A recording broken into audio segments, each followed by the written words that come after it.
If you're still waiting for the perfect time to invest, here's a hard truth. It's already here.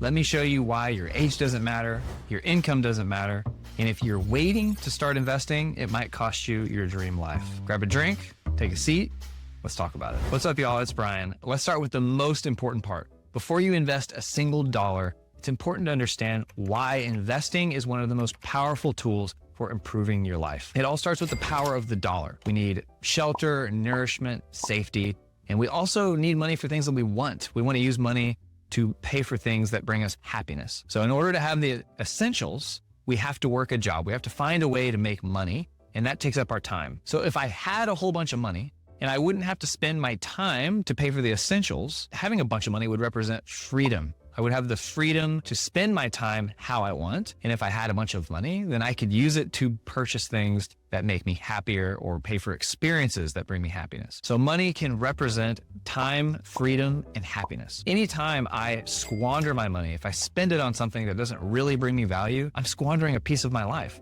I spend every weekday working to make money. So if I waste it, I'm wasting that time that I spent. I'm wasting my life. And we don't need to spend every single dollar that we earn. We only spend the dollars that bring us true value. So I can save dollars for things later in life that I find that bring me more value than wasting money on junk today, because I'm not going to be able to work for my whole life. There's going to come a point where I need money and I'm not able to work anymore to gain it. So I'm going to need some money saved. However, if we save it in a savings account, that money is bleeding. It is disappearing before our eyes. I am losing my life every year that I keep a bunch of money in a savings account because of inflation. And no, the dollar amount in my savings account isn't going down, but the effect is the same. When everything around us is getting more expensive every year, we are losing buying power to inflation. There is only one proven, reliable way to stop the bleeding, and that is through investing. And the best part is investing doesn't just protect what we have.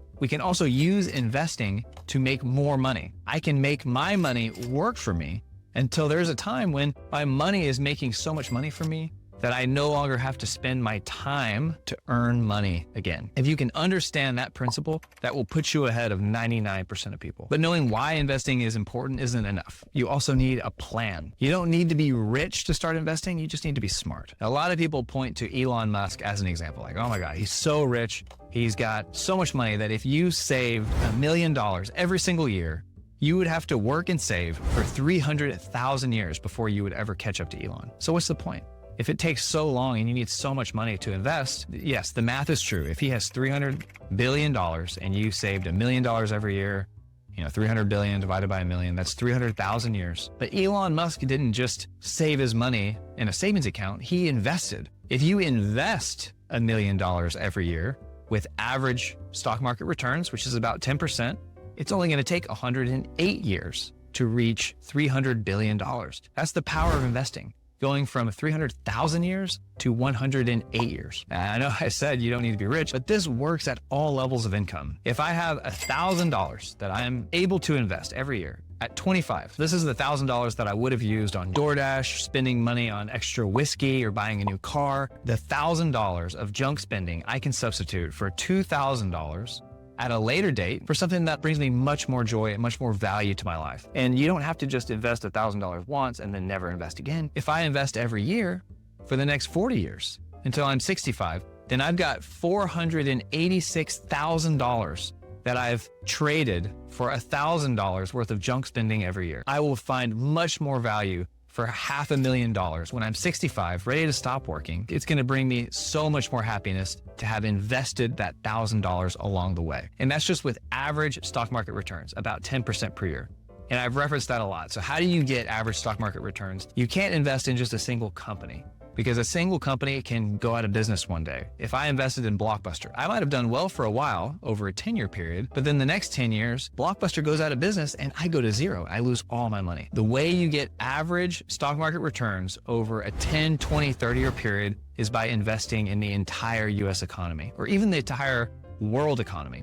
The United States has individual companies that are constantly rising and falling, but the US economy is gradually becoming more profitable and more productive over time. So if I wanted to buy a single share of every single company in the United States, that would be very difficult and it would take a lot of money. So lucky for me, there is a tool to make that process much easier. I can invest in an index fund or an ETF. This is essentially a pool of money where lots of investors come together and invest in this fund, and then the fund goes out and buys one share of stock or however many shares of stock from all the different companies that make up the fund. This is an easy way for me to invest in the entire US stock market and get access to average, reliable stock market returns over the decades. The secret is consistency over flashiness. When you follow a proven plan, even small investments can compound into large gains. Investing is like building a Lego set. You might start with a bunch of really small pieces, but if you just follow the instructions, you end up with something huge and incredible. And many people think that that plan won't work if you start investing too late in life, but that's only partially true. At what age does investing stop working? Well, this is really a question of probabilities. Over the last 100 years, we've established the market is very likely to go up 10% on average per year. But what about in the short term? The short term is much more rocky. If I'm investing in a single year, you might as well flip a coin. Nobody knows for sure if the stock market is going to go up or down in a single year. 3 years? That's a little bit more likely, but it's still very risky. I don't really get comfortable until I'm talking about investing for a 10-year span. Over 10 years, if you look back historically, you have a 90% chance to have more money than when you started if you invest for 10 years. So how does this translate to age? If I am going to benefit from money invested in 7 to 10 years, then it makes sense for me to invest that money. Natalie and I are planning to have a baby in 2 or 3 years. Having a baby is expensive. So we're going to go ahead and start saving some cash for that now. I'm not going to invest that money because in 2 or 3 years, the stock market might go down, and then I could run the risk of not having the amount of money that I budgeted for that expense when the time comes. So it comes down to where you draw the line. If I'm 70 years old and I think I'm going to be spending money at 80 and I come into some money at 70, I'm going to invest that money. It makes more sense to invest it and benefit than put it in a savings account and let that money bleed out over 7 years. With average stock market returns, your money should double over a 7-year period. The stock market rewards patience and courage. When you understand that investing is a long-term game, you stop worrying about the dips along the way. If you're serious about investing, there's one more thing you need to know. These are the rules that the top investors swear by. Check out this video where I break down 15 investing laws that I read about for the top 1% of investors. Check it out. Cheers.